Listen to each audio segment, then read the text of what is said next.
everybody. This is Brian from the Angel Dogs podcast, number 2. Check that tune out. I love my music, man. Love my classic rock. I love the blues, love jazz. Recognize that? That's a friend of mine, Lenny Smith, local boy, Pittsburgh, just retired from CMU, God bless him, doing what he loves to do, play music. I think he's been playing all his life. That's a cover of All Along the WatchTower, originally done by Bob Dylan in '67, and then didn't quite make the punch that James Hendrix did in 1968, knocked it out of the park. So I believe it was released around September of 1968. I was a junior in high school playing football. Anyway, why is that song important? This is the way I see it. All Along the WatchTower. A lot of interpretations about the lyrics on that song. And one of them, from the Dylan version, is out of the book of Isaiah, chapter 21, verses 5-9. I think I got that by memory. Not true. Got my notes right here. One of the quotes out of that, verses 5-9, the WatchTower, All Along the WatchTower. Prepare the table, watch in the WatchTower. Eat, drink, arise, ye princes, and prepare the shield.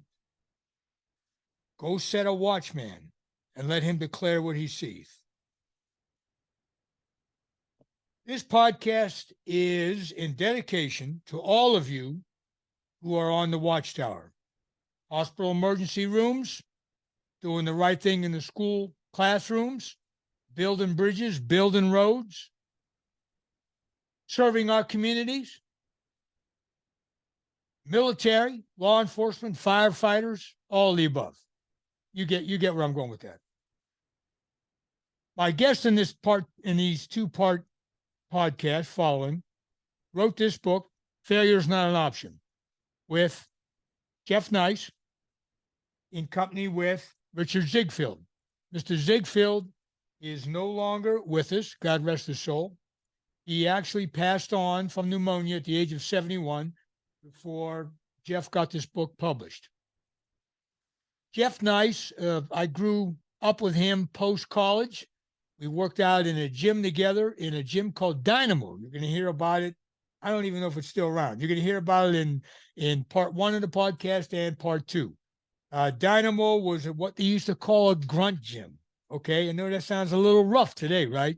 Somebody going to lock me up for that? Okay, it's a grunt gym, like Olympic bars with chalk and deadlift decks and Olympic platforms. There were lifters and bodybuilders and Vietnam vets and cops and Green Berets that came out of there that were legendary. Dr. Fred Hatfield, get on the Google pipe. Dr. Squatt trained Lyle Alzado before Lyle Alzado passed on from cancer when he was trying to come back in his career. And actually, so God rest his soul, so did Mr. Hatfield. Dr. Hatfield, excuse me. Anyway, the song is by Jimi Hendrix. The cover is by Lenny Smith. Jeff Nyce, 4 decades as a Tier 1 operator. Tier 1. As a SWAT operator and SWAT commander at the end of his career in Montgomery County, Maryland, a fine department outside of the D.C. metropolitan area. There's a couple of real good departments down there. Prince George's County, my alma mater. Jeff served 40-plus years, decorated. We'll go into that in the podcast. Served in under over 4,500 tactical operations. Now, for those of you who have served in that arena or military, that's 150 per year, 12.5 per month, 3.1 per week. Okay, I'm not talking about jump out. Some of you guys know what I'm talking about. Okay, I'm talking about prepared tactical operations, pre-ops, surveillance, air cover, air support, ordnance, dynamic breaching, all the rest. Jeff was involved in 3 of the most notable tactical operations in the D.C. area. October 2002, D.C. snipers. Everybody remember that? Malvo and Mohammed doing life, both of them. January 2004, commando-style series of bank robberies in the D.C. areas. And September 2010, the Discovery Building suicide bomber incident. Jeff was involved in every one of them. If not a point man, a breacher. We go into all that. We're not going to go into a tactical operation treatise in these two podcasts. It's about the lifestyle that this man, Jeff Nyce, had and the way he used the phrase failure is not an option on every day of his life. He walked the walk as he talked the talk, okay? A physical specimen. CrossFitters had nothing on him back in the day, before that was even a term, CrossFitting, right? Ran 3 miles at one of his PT tryouts at 52 years old in 2050. Can't do that. How many of you can do that? All right. And carrying 40 pounds of gear and whatever the weapon was at the moment. So Jeff gets cancer at the end of his career, very sadly, gets 2 types of cancer, and I'm probably going to butcher the names on this. Multiple myeloma with a cardiac amyloidosis. Both of them are fatal if not treated within 3 to 4 years. And here we are 8 years later in 2023. This has been recorded since before Thanksgiving 2022 till now January 2023. Jeff beat them both. We'll talk about diet. We'll talk about fasting. Before that was vogue. His rigid lifestyle, the way he trained and the way he conditioned himself mentally. Interesting, he wasn't a reader. He never wrote anything. And he ends up writing this book. But you know what? He did us all justice. Any of those that served in that arena. I have to give a shout out to some gentlemen that I listened to. I trained today in my 7th decade of the Lord allowing me to be around. And that's Jocko Willink, Dave Goggins, Mike Glover, Jack Carr, Mike Ritland. There's some others out there, but we didn't have podcasts back in the day. Okay. And I'm glad that you guys picked it up and everybody's learning. And there's a lot of warrior types in the military, law enforcement, firefighting, in any arena. And again, you don't have to carry a rifle. I said that in podcast number 1 with Karen L. Rose. You don't have to carry a rifle to be a warrior. It's what you do and the commitment to what you do and how you do it. And every day the grind when nobody's watching. That's the bottom line. Now, gentlemen that I just mentioned, I got 20 years on you. I was saying this back before then. Okay. So kudos to you. Come on my show, please. So we're going to go into Jeff's story. Part 1 is going to be about his, what makes him up, where he came from, who were her parents, what did the parents do, who was his influence, happened to be a motor cop that lived above him in an apartment. How did he go through college? How did he work his way through college? He got a pilot's license. All the things that we all go through, that's what makes us up. And it's interesting to hear other people and how they got to what they are or became at the end of their careers. And they should be noted, i.e., the angel dogs. Not the devil, not an angel. None of us will claim to be an angel. Not for me, for sure. That's for sure. Anyway, the WatchTower is the song that I chose. It seems to be fitting up on the wall of life. You know, a ringside seat, so to speak. Yeah, whenever those of us that are out there that serve our communities, our state, our country, life is not always lollipops and roses, is it? So anyway, I just got, and I'm going to end this introduction with this. It's now mid-January 2023. Jeff beat those 2 forms of cancer. We just found out last week he now has ALS. He's going to beat it. I know what you're all thinking. I know what the science books say. He's going to fight it to the very last breath. Failure's not an option, right? I must note that Jeff had a stroke in 2015 after he was going through the chemotherapy and the stem cell transplants and all of that. He had a stroke. So in the podcast, you just can't listen to him because his voice is impaired. So I had to interpret the best I could every word. I can hear him through these loud and clear, and I pretty much know what he's talking about. But if you just listen to it, you're not going to be able to interpret it. You're going to have to read the captions. So unfortunately, that's just the way it is. So kudos to everybody on the WatchTower. Carry on. Enjoy the cover song again. Jimi Hendrix. Peace.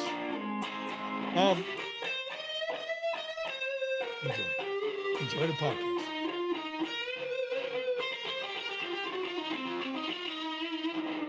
There must be some kind of Stand by 1 second.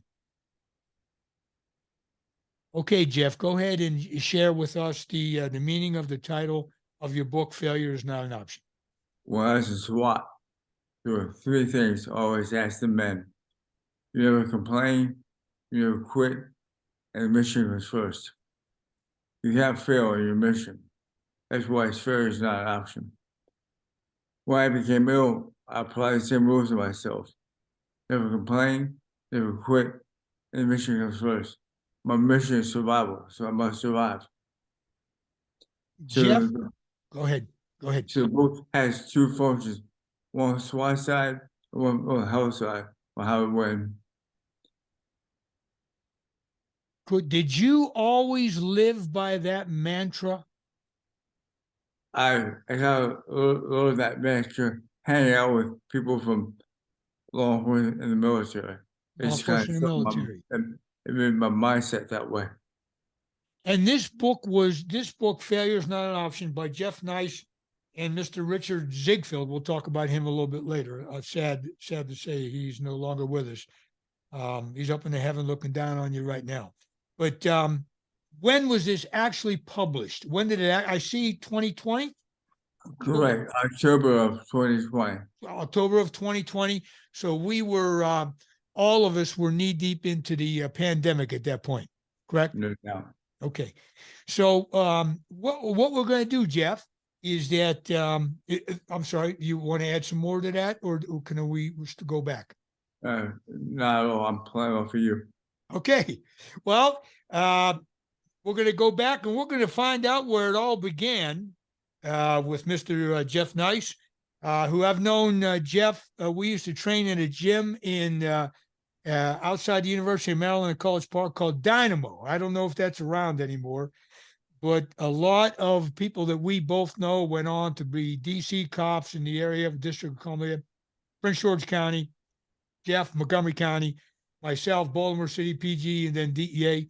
And there might be others in there I don't know, but back in the day, we saw each other all the time. And then, of course, we had probably about a 40-year gap in there somewhere. But you know what? For everybody in the audience out there, and Jocko and Jack Carr and Goggins and all you guys with Mike G, you all know about this. Once you're in the same profession, me and Jeff were, and you walk the same path, almost identical, you'll never forget. And you're brothers all the way to the very end.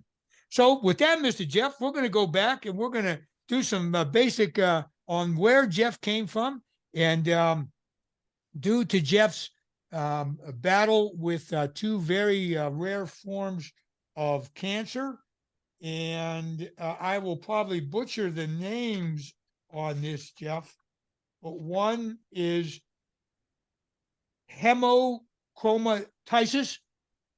Yeah, the cancer, multiple myeloma, also have what's called cardiac amyloidosis. Cardiac amyloidosis? Yeah, amyloidosis. Okay. And my speech is also off now because I have some other excellent medical issues to be determined at this point what they are. And you had a stroke in 2015. Correct. If you look at my history, I had stem cell transplant in 2013. They cured him, and they brought me back to life with chest compressions and saline. And then 2013, sorry. did you have your voice prior to the stroke? Yeah, I've had my voice all along. All along. Even when I had stroke in 2015, my voice is all slightly, but it came back. But right now, there's something beyond the cancer that's taking place, and I'm being tested for ALS and similar type diseases. And would you consider yourself in remission at this point? Yes, I'm in remission from the cancer. I've been in remission for 6 years. 6 years. Okay. That kind of set the stage, and we're going to pick that up a little bit, go in depth on that a little bit more. So let's go back. And Jeff, I realize we have a, we have a speech issue. We're going to do the best we can. Please keep your answers, explanation short, if you will. And I should be able to hear you through here. So far, I can. And I appreciate you being here. And it's a pleasure to know that there's others out there like yourself that have written a book. It's really kind of like your memoirs, almost, really. And I think in the book you refer to that until you, Mr. Richard Zegfield, kind of helped you out in the writing and the editing of the book. Am I correct? Yeah, he was the editor. Okay. All right. So let's start on some real basic stuff. This is kind of fun, actually. Prior to you authoring Failure is Not an Option, are you a reader? Have you always been a reader, would you say, on books? Also, not so much. Okay. As a kid, I read a lot of World War II history. As a kid. Now, okay, you did read nonfiction. As a kid, it was a lot of World War II history. World War II history, very interesting. So did I. Very interesting. And Civil War, which is an interesting gene thread. That's interesting. So what would you say? Well, then, if you didn't read much in your career, do you subscribe to any periodicals, regardless of what they were? Law enforcement, SWAT magazine, tactical, anything? No. None at all. No. Okay, interesting. Did you? So no periodicals. What was the last book that you read, if you can remember the completion? If it was back in your childhood, it's quite a while ago, I would imagine. Can you remember? Guadalcanal Diary, maybe? I cannot, but it was way back. Okay, disregard. I carry on, Your Honor. I got it. Okay, so out of those books that you read when you were a young man, a way young man, young boy probably, did you have one that was a favorite? Was there any one that stuck out in your brain today that was a favorite? I can't actually recall, to be honest with you. Okay, that's all right. Are you, have you been a movie buff? Yeah, I like movies. You like movies? I think you went and saw one with our friend here recently. Was it Top Gun 2 or whatever it is? Oh, yeah. Oh, yeah. Mark Pearl?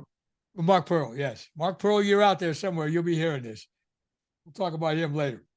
Okay, so on the movie category, what type of movies do you like best, if you have any genre? Military history. Military history. Okay, so you're not much. Go ahead. History in general. History in general. Very good. I would ditto that, and I'm telling you the names I mentioned: Jocko, Jack Carr, Mike G, Dave Goggins. Same thing. Every one of them, the same deal. Because I listen to them when I'm training all the time. Well, I'll have to reach out to those boys. Okay, let's talk about music. Then and now. So when you were a younger man, we both on that same category, what types of music did you prefer, if any? Any genre? I like Motown back in the day and live music. You like live? You like a lot of music?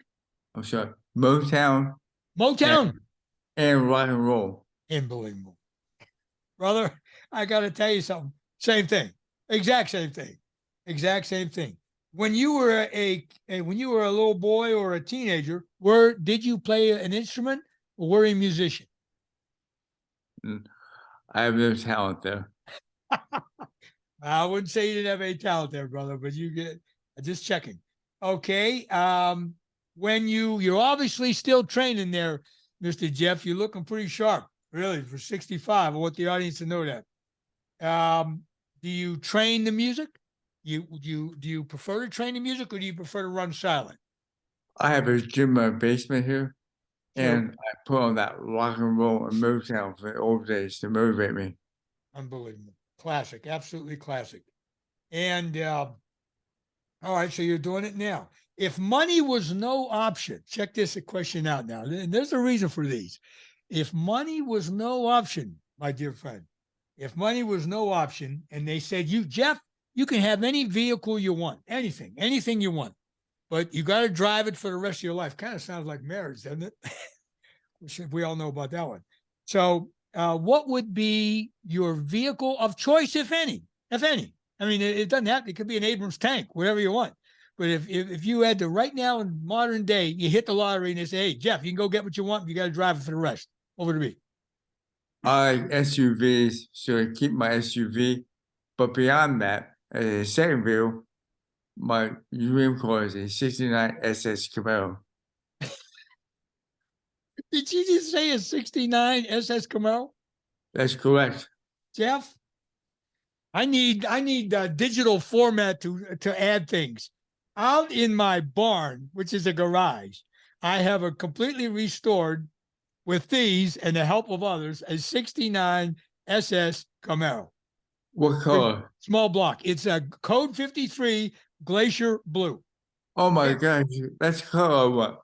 Oh, with white, is it Emron white stripes and a black interior, 4-speed, Muncie transmission, 373 gears. Unbelievable. Oh my God. Well, I'll have to say, That's my dream car and color too. Wow. ladies and gents out there in the audience, wherever you may be, I have not talked to this fine man prior to this conversation, and already we're on military history, Motown rock, and his favorite car is a '69 Camaro SS 350. Unbelievable. Or 396. Mine happened to be a small block. Jeff, it's a gene. It's a gene pool. And if you listen to these other guys that I mentioned, everybody's in the same category. Everybody's in the same category. All right. We got that. Do you consider yourself a mechanically oriented guy? I'm terrible. Okay. All right. How about technical? You knew how to get on Zoom, so you're at least the same as me in that regard. Are you a tech guy? I'm a technical moron. Okay, technical moron. I have to write that one down. That might be we won't put that as the heading of this. Excuse me, audience. I have a cold. Hope it's not anything else. Anyway, wow, that's pretty cool. So, well, we're going to relate that to your TAC career because, I mean, let's face it, even in operations, right? Pre-surveillance, post-critique, air support. We've both done this. You did it 3 or 4 more times than I did, meaning career-wise. 4,500 missions. That to the audience, that's pretty unbelievable. I mean, that's really. I have to figure that out what that is a year, but that down to the week. That's pretty awesome. So you're technically a moron. Okay, so you survived GPS and all that. You obviously good. I'm kind of a grassroots kind of guy, the basics. I got you. But the higher is, guys around me have great technical skills, so I give them those assignments. Was a grassroots kind of guy. So you had tech guys you could rely on, right? Absolutely. Yep. Okay. Hey Jeff, speaking of, I'm going to fast forward for just a second, but I want to stay on the bio of our operator here, Mr. Nyce. Is that did you at the end of your career? You were, correct me if I'm wrong. You were a sergeant. You were a SWAT commander. Am I correct? Correct. Okay, I want to make sure I got that because that's going to. Excuse me, everybody. That's going to come into play. Okay, and I should go back. What were your hobbies? Let's do this. What were your hobbies as a kid, teenager? What would you say was your hobby? I love building model ships. Model ships. From Unbelievable. World War II, Forward. aircraft carriers. Ditto. That one, and tons of models. That Tons of one, models. and in ninth grade, we had a BB gun. You got a BB gun? You got a BB gun in ninth grade? Yeah, that shot all my models. Oh my Lord, have mercy. Okay, now on that right there, that's very good. What did your parents do? I should be, I gotta be careful in the communities that we live in today. Did you have a set of parents Yeah, my parents got divorced when I was 6. when you were 6? Okay, so From you age were 6, my sorry. dad raised me. Your And dad. That's my next. Your dad raised you from 6 on he was a teacher at American University. at And Maryland U. a tennis coach. He was a career teacher Correct. And a tennis coach too. and a tennis coach. Did you play tennis? Rarely. So it was you and your dad? Any siblings? I have a brother from the other side of the family, Todd. Is he still with us? Yes, but we don't live together. You live He- together? We did not. He lived with my mom. I lived with my dad. I got you. Did you stay in touch with your mom after the divorce through the years? I did, but most of the time before with my dad. Did your dad remarry, Jeff? At age 18, when I graduated high school, he did. He was married at 18. No, when I was 18. Oh, when you were 18, he remarried. Yeah. Okay. And is your dad still with us? Yes, he was. Wow. So he's in his 80s, 90s? 86. 86. Is he in good health? Yes, he is. Very good. God bless him. Are you from the DC metropolitan area, Jeff? Where did you grow up? Like what area? Originally, I was born in Pensacola, Florida. Oh, wow. And when did your family move to Maryland, if I'm saying that correct? Yeah, like age 4, I've been here since. Age 4. So from age 4 on, you were in the Maryland area, Montgomery County. Correct. Okay, Montgomery County, for everybody, is just outside of D.C. You can Google that. Surrounded by Prince George's County, Howard County, correct? Correct. Yeah. And so you went to public school, private school, parochial? Yeah, public school. All public. Okay, so you're mixing it up with the rest of us out there. Yeah. What area? JFK High School, class of 1975. 75, JFK High School. I don't believe I know JFK. Where is that? Is that Rockville? No. Silver Spring. Silver Spring. Okay, in But class. it was experimental high school at the time. What does that mean? They're testing the responsibility of the student.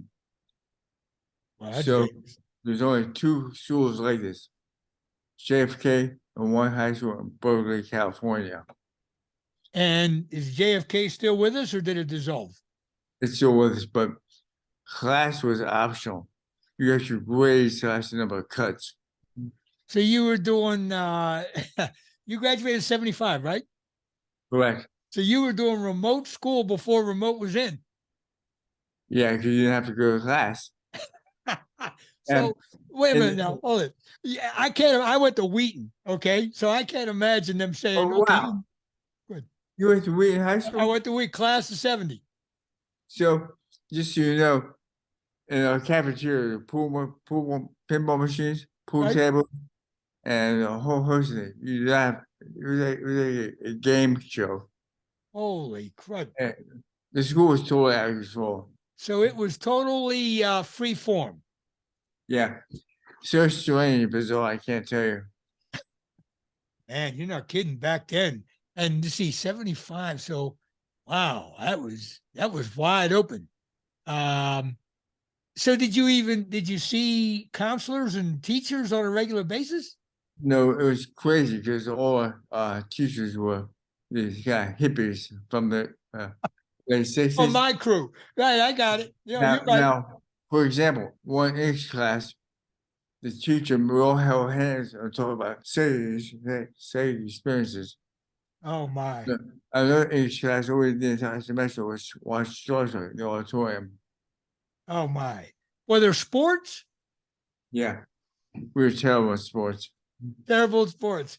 Well, I guess so. Would they just decide to show up to practice? I mean, they have a football team. Yeah, we have a very good wrestling team though. Wrestling. Now they do. They did back then. Did you partake in any athletics? I did baseball 1 year. Oh, okay. What position? Outfield. Ah, very good. All right. So, wow, this is interesting. Again, hey, this is you, right? We're trying to find out through this unbelievable book. We're trying to find out Jeff, what makes Jeff up, and that's all going to come up. So, you graduate high school, 75, JFK, experimental school, kumbaya, all the teachers holding hands and talking about whatever they did in the 60s, right? Did you have any Vietnam vets for teachers? No, I don't think so. No. I'll tell you something crazy. When I went to college for English 101, they said sentence structure, adverb, proverb. I thought, how am I going to change the whole hands? Yeah, it's bad, man. And through your book, and this is for everybody, get the book. Failure is not an option. Jeff talks about being old school, which I think we're both in that category, but due to my current day job that pays the rent at a major university in Pittsburgh, I have to be up on tech and new ideas and all that kind of, you know what, these days, just to keep the pace so I can hold a conversation. But I'll tell you what, for you, the way I'm getting this picture of you, and after reading the book, old school and non-tech, and you must have had did you get in fights? Was it juvenile delinquents like every other school? Like Wheaton, you had to fight your way through the friggin' halls. Wheaton, you guys had great athletics. Oh yeah. And Big time. I hung out big time with guys from Wheaton High School often, rather than my own high school, because Thank you. You know, it was, I have to give a shout out to Wheaton. It was, our graduating class, Jeff, was 645, which is, well, I'm in Pennsylvania, which is a quad A. That's huge. And football was a rite of passage if you made it. And I equate that then to mine and yours careers of making the team, making the grade, because the same principles applied. I'm telling you, I never left it. The same training, grunt, working hard, taking the pain, you know, putting the team above yourself, which we'll talk about a little bit later. Now, how were you in, being that you went to this free-form high school? I didn't even notice back then. Where were you in the grade department? Like, were you C student, honor roll, no, non-existent? What? that's probably a B, C type student. B? Oh, did you like to do schoolwork or no? Yes. It's more of a play kind of high school. So Okay. Well, I'm thinking more along the lines of your dad being a teacher, being a career educator, that would put the heat on you to be a little bit better. No? Yes. yeah, my dad was really disciplined, so that helped big time. Ah, the D word, the Delta word. Your dad was a disciplinarian. Interesting. Well, I'm sorry. Don't let me put words in your mouth. He was a disciplined man. Doesn't necessarily mean he was a disciplinarian. I'm sorry. Anybody get on your Google out there and check me on that one. There's two different words on that. So he was a disciplined man. Absolutely. Whenever he told me to do something, I made sure I did, because I knew he hold me accountable. Isn't that something? Wow. All the way through, he never changed. Never changed. Wow, and that's very impressive. I'm sorry. Did you, when you were a young lad, a teenager, you get out of high school, did you go to college immediately, or? Yeah, I went to Montgomery College in Rockville. Okay, so did I. And I went to University of Maryland thereafter. Same exact pattern. And Describe yourself then. Were you stepping out? Did you have girlfriends? Did you have a girlfriend, or you were just a wild dude, or conservative, or what would you say? Yeah, I basically had one girlfriend through college. One girlfriend through college. God bless you. I wish I could say that. But very good. Very good. Did you end up marrying that girl, if I may ask? I did not. Yeah, okay. And what did you take in college? I majored in criminal justice. University of Maryland, Correct. College Park. So did you commute, or did you live on campus? Yeah. Did you ever live on campus at all? I lived at a flat for one summer. Ooh, ooh. I was not in the fraternity, but I could rent a room for the summer. I did so. Well, that's kind of crazy. How was the frat life? Well, I was not in the fraternity. I simply was able to rent a room. Oh, I gotcha. Well, frat life, if I remember, at the University of Maryland was kind of crazy, Jeff. You know, I mean, it was what's the word that comes to mind? Caligula. Okay, Yeah. would be the word that I would describe. I lived in the it does not longer exist. They leveled it. Talbot Hall. Talbot was the first co-ed dorm, if I'm not mistaken, at the University of Maryland. I don't know about the rest of the country. And I was in that dorm, but I didn't have the tools yet to put the advantages of that together. You know, oh wow, that's something. Okay, so in college, are you going full time when you're going to school? You're working part time. I was working full time at a restaurant called Squatt Inn. And where was that? I was in Greenbelt. In Greenbelt.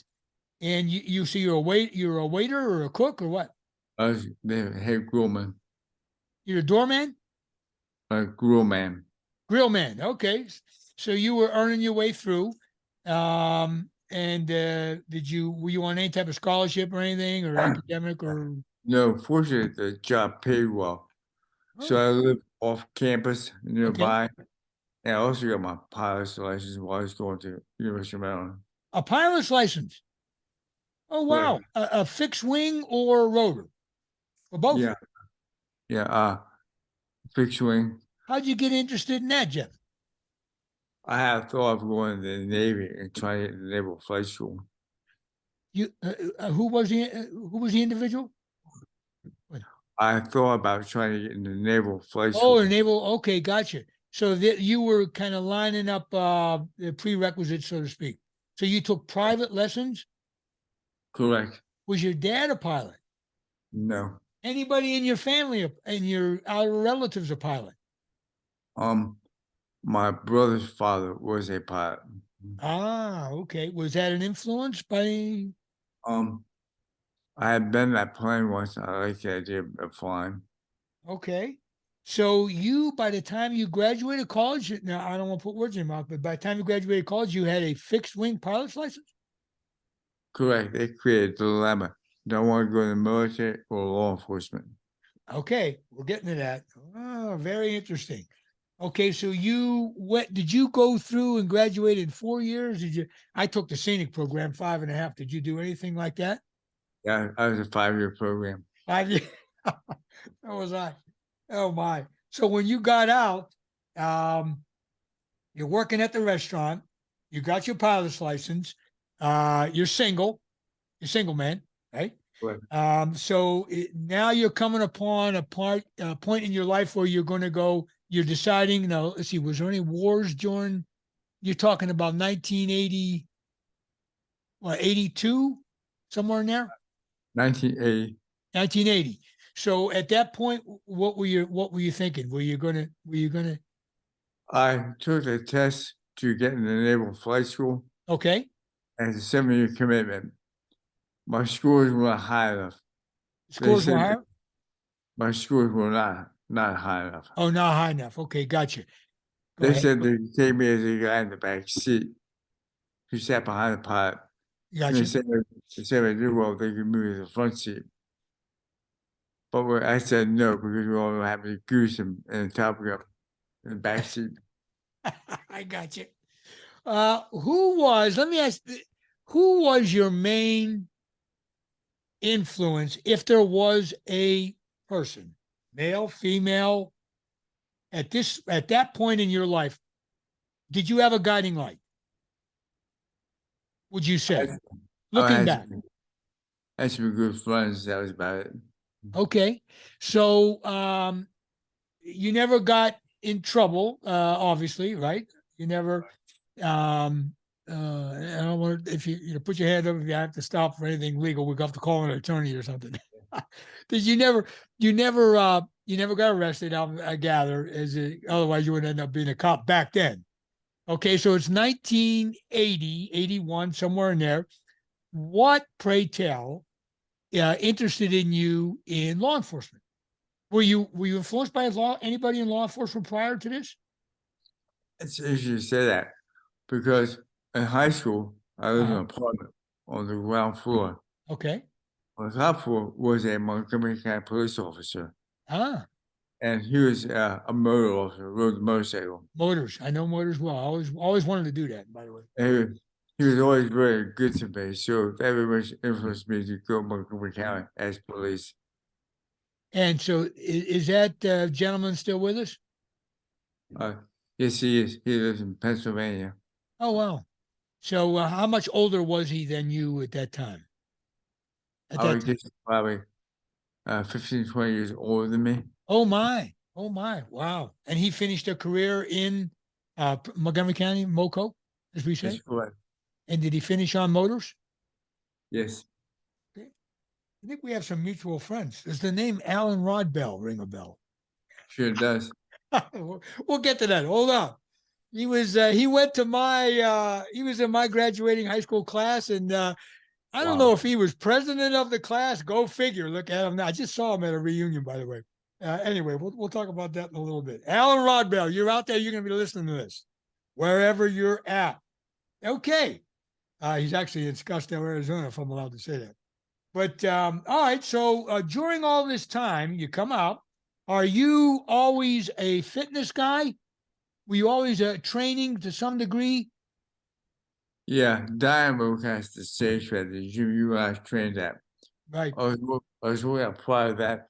But does the gym since then, but that was a very basic gym with some hardcore clientele. That was a grunt gym. And that's my favorite gym of all time because it was so basic and the guys were so dedicated.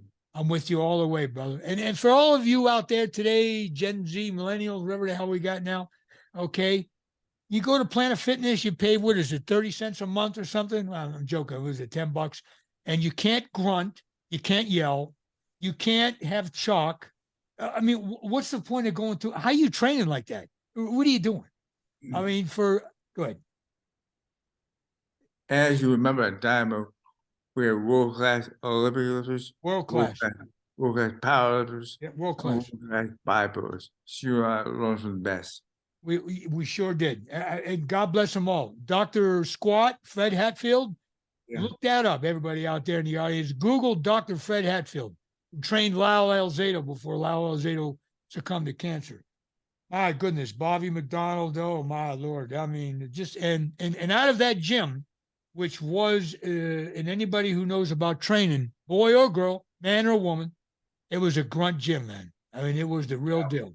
And you know what? You read all the basic books today. I just finished one, Functional Training, just to see if I'm missing something. And functional training, where you used in your career, and I did.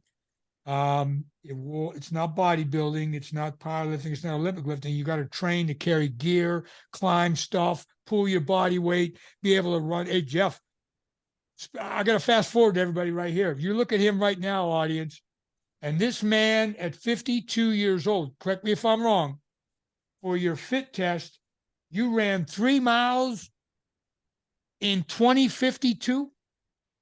2050.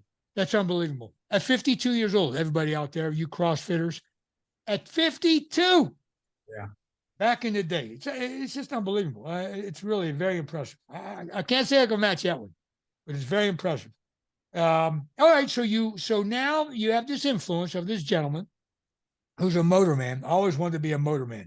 For all of you out there, gotta explain, a motorman in any LEO agency is a motorcycle cop, male or female. And they used to have a persona, correct me if I'm wrong, Jeff, They had an image back in the day riding electric glides. What was it, 225? I'm not a bike guy, but I appreciate them. I mean, out in the cold, they'd wear the freaking horse blankets with icicles hanging from them. I don't care if you're an NYC, LAPD, don't make any difference. Back in the day, the boys were something else. The way I always looked at it, and Jeff, you chime in here, narcotics, motors, vice, or SWAT. That was always where I wanted to be, one of those. I hear you. You know? I wanted, and for the military guys and girls, patrol, I always equated with infantry. It's basic infantry. You go into a roll call, you get your assignment for the day, you check the pin maps, you have a shift commander, he tells you what's going on, and out the door you go, and you're basically going on recon patrols. That's the way I looked at it. Am I right? Yeah. And you're reacting to whatever. Go ahead, Jeff. From day one, I was SWAT. From day one, you won the SWAT. Ain't that something? And the reason for it is in some small way, I satisfy my interest in the military and the taxes. Exactly. I would concur with that. Nothing compared with the military does, but it's on a small scale. I would agree. And I think that the gentleman that I mentioned, Jocko, even Joe Rogan, I know he wasn't military or law enforcement, quite a character, that guy. Jack Carr, Mike G, they've had some LEOs on, and one of them had a DEA gentleman on that was blinded on a special teams, and I believe in Afghanistan or Iraq, one of those. And he's still with us. But the bottom line is that you are correct. And all the monikers, all the personality traits, all the grit that you had to do what you did as a SWAT operator, and you were an all-star SWAT operator, my friend. You weren't just a operator. You didn't do it for 5 years. You did it for your whole friggin' career.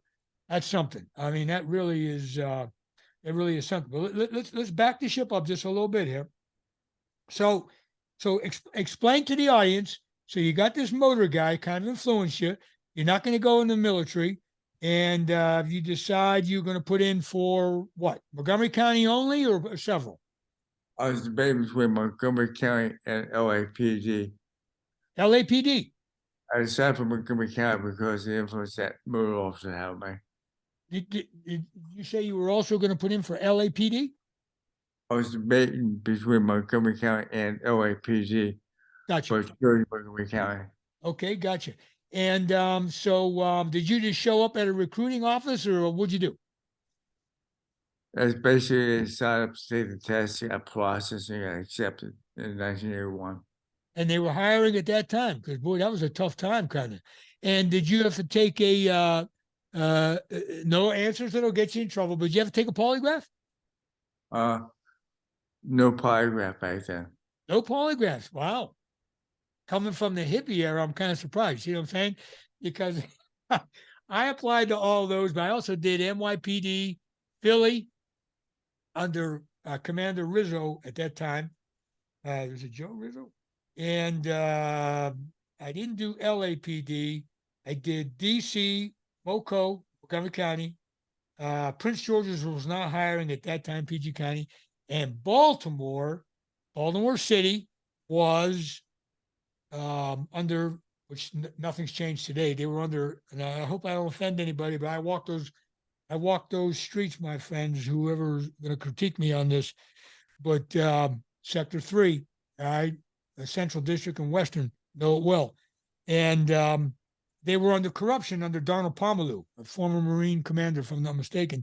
And they wanted guys with degrees, college degrees. I don't know if that was a factor in Montgomery County or not, but they wanted guys with college degrees, like as if that makes a difference. I mean, now we all know it doesn't. It doesn't make a fornicating difference. It doesn't make any freaking difference. You know, we'll get into that on part 2. So you took the test, and from the time you took the test and you went through all the rigmarole to come on, how long were you sitting in an academy? Well, by the time I took the test, it was probably 3 months until the academy started. So you got accepted, the whole soup to nuts, you got accepted in 3 months, and you were sitting in an academy. Correct. And how long was the academy at that time, Jeff? I think it was 4 months. 4 months? And was there any prerequisites as far as physical test? I knew we took some tests while we were at the academy, and But my point is that did you have to be fit to come in at that point? I think that at some level, I don't recall what it was. Okay. Well, you were obviously fit, though. I mean, you were always, right? Can I share this with you? My goal once the academy was to win the physical training award. Because I Goal was to knew win the physical training award. Unbelievable. I knew I would not win the academic award. Did you wait? Okay, so once you found out that that was one of the goals in the academy, which for everybody, in most law LEO academies, the equivalent of a boot camp, they always have some type of academic award. They always have a physical training award. They always have a shooting award, a marksman. Okay, all three guns generally at that time. There probably was it a revolver, 357. It was a 38 for us back then. 38. So you had 38 shotgun, any carbine? Not back then for us. Not then. Okay. So for everybody else, I'm just explaining that these were the different things a basic trainee could shoot for, excuse the pun. And then there's always the number one in the class, which generally got their choice of assignments or whatever they wanted. And so did you get the physical training award? I did. I set the record for push-ups, 232 continuous push-ups, which I'm told still stands today. Wow. Huh. Jeff, if I may critique you, you don't have that in the book. I don't think it's in the book. I didn't see it. It is actually in the book near the very end. To the very end. Okay. Oh, I stand accused. Wow. That still stands today. 232 push-ups. My friend, let me ask you this. We are both how do I say, students of the arduous art, if you will, of personal physical fitness, okay? Which carries over to right here, mental fitness. And I'm preaching to the choir, everybody, talking to Jeff on this. But correct, and for the audience, am I wrong in saying that those of us that stayed on that, even though it wasn't a prerequisite later down the road, even at the Fed ranks, and you Fed guys, you know what I'm talking about, they dropped the fitness standards after you got through basic, and then a lot of things went to hell. And I just don't understand it. I don't understand that. When you Jeff, myself, and a million others, you're going out to face the devil, and it's particularly if you're doing SWAT, you're facing real devil. You're doing operations. You're running into the dark, same as military. Okay, now there's not RPGs, or it could be. It could be setting off bombs, booby traps, drug labs did those. Why would you not be fit? I mean, how could you not require that? Anyway, that's my kind of sound off. I just don't understand it. I don't understand that reasoning. So when you came out of the academy, what did you finish where you wanted to in your academy class? How many was in your class, Jeff? There's like 30-some in my academy class. Uh-huh. That's probably about in the middle overall. Yeah. In terms of my graduation. You were in the middle? Yeah, probably middle of class. Okay. Got the Yeah, top PT award. How are you at shooting? And did you ever touch a firearm prior to going into the academy? I had never touched a firearm prior to the academy. Never. No. And I can tell you, as a shot, at that point, it was a fair shot. Fair. I spent the next 5 years working very hard to become much better at shooting and so forth. To bring up your skills. Absolutely, yes. Outstanding. I did the same. I had never fired a weapon ever. Did your father ever have a gun around the house, or? He did not. Not. Okay. That's interesting. So you worked on your own skill to bring up your skills because you knew that to go on SWAT, I would imagine that you had to have above board shooting skills. Correct. The highlight is you guys the same way. We have a 4-day work week. So my off days, I would go to the range and shoot. We had outstanding. Jeff, same. Really, and I'm not saying it because it's me, everybody. I'm saying that there's others like us that, Jocko, you would appreciate this. You go on your own to improve your own skill, whether it be physical, mental, getting smarter, being tougher, which translate into that, may I add, and you're ready for the fight, whatever that may be. Did you ever, Jeff, let me ask you something. When you were in the academy, did you ever consider that you could be killed in the line of duty? Did I they did. enter in your?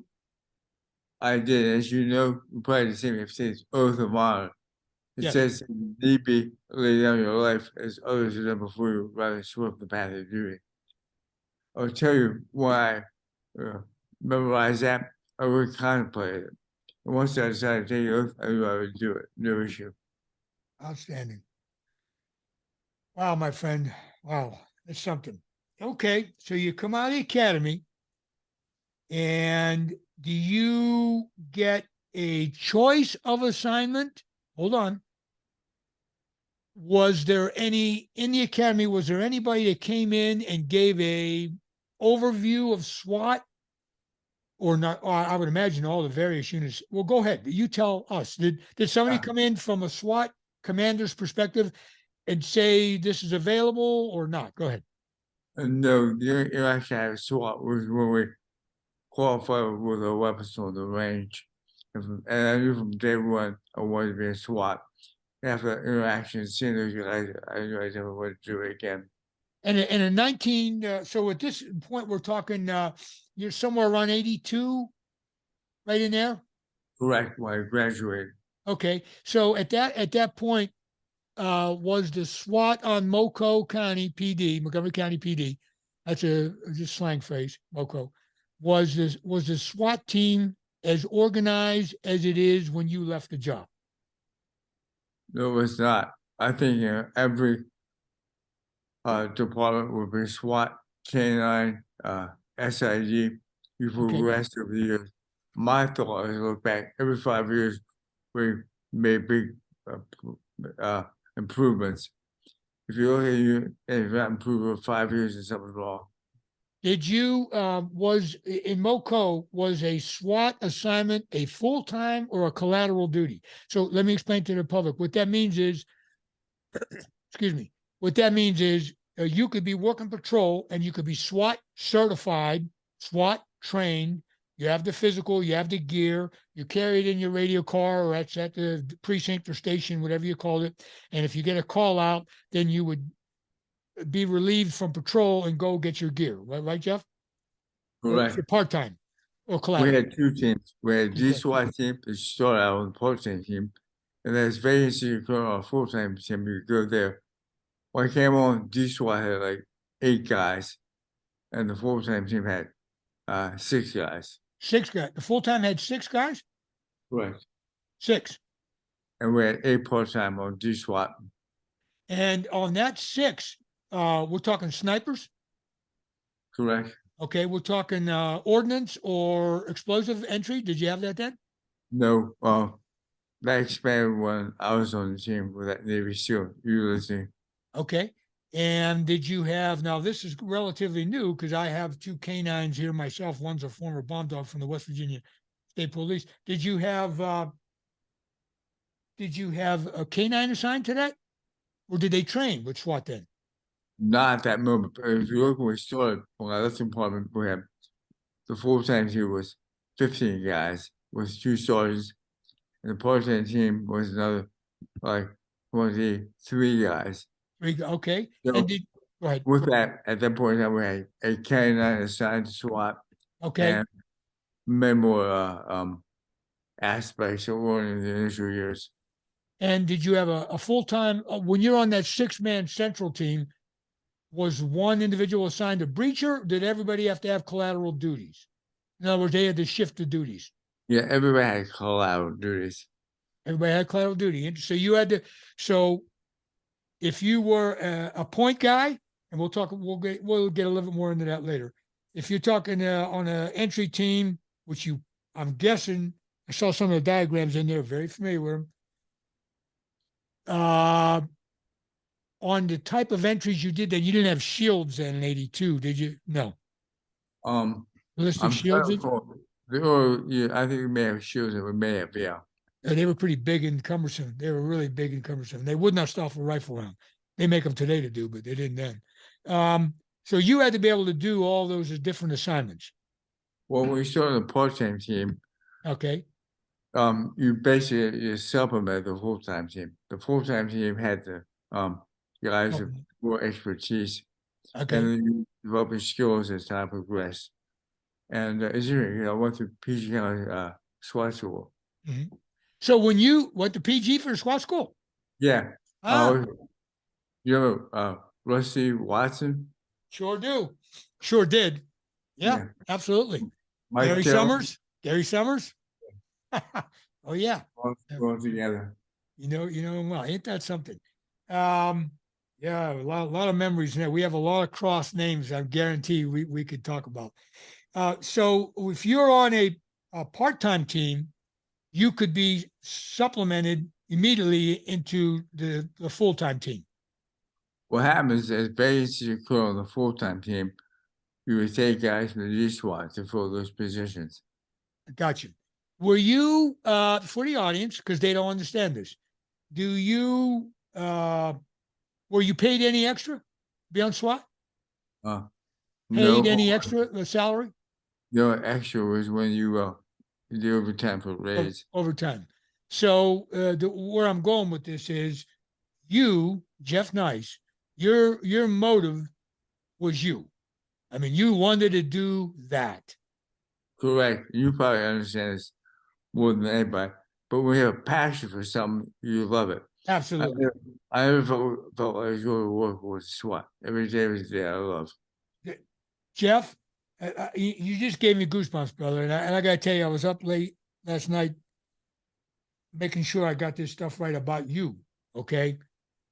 Is that I work with a lot of young people today at this university, which I'm under a DOD situation. But the bottom line is I say to them all the time, they're 30 years or younger. I say, can I tell you all something? I would have done what I did for a living then for free. All I needed was a place to train, eat, and arrange. And yes, we have that passion. I didn't give a fornicating what the money was.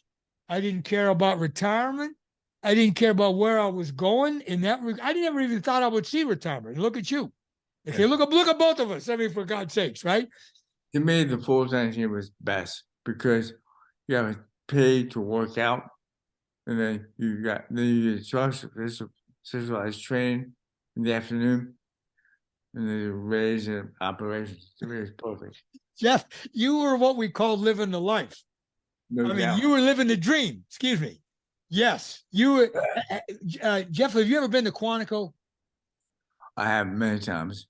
I was a senior DI at Quantico. Okay, tactical, weapons, survival, NRA, the NA classes, all the above. And I'm not the only one. There's others out there. But the bottom line, when we were there, we got that. We got paid. You're a senior instructor. You got paid to train all the ammo you could possibly shoot till your fingers fell off. Okay, whatever. Train with HRT. I'm sure you know about the FBI HRT. Outstanding. Yeah. And then various military units coming in and going all the time. But that was the life. Outside of that, though, unless you're on a full-time SWAT team, you had to do it in addition to what your normal assignments were. And reference Quantico, I was trained with HRT, but also I went through Marine Corps Scout Sniper School that under that law enforcement exception. That's correct. The Mustang Ranch right there, and the what is it? HMX-5, the chopper guys. We used to train them in CQB all the time. Would come in the ones that flew around the pres and the vice pres. Okay, hold on one sec.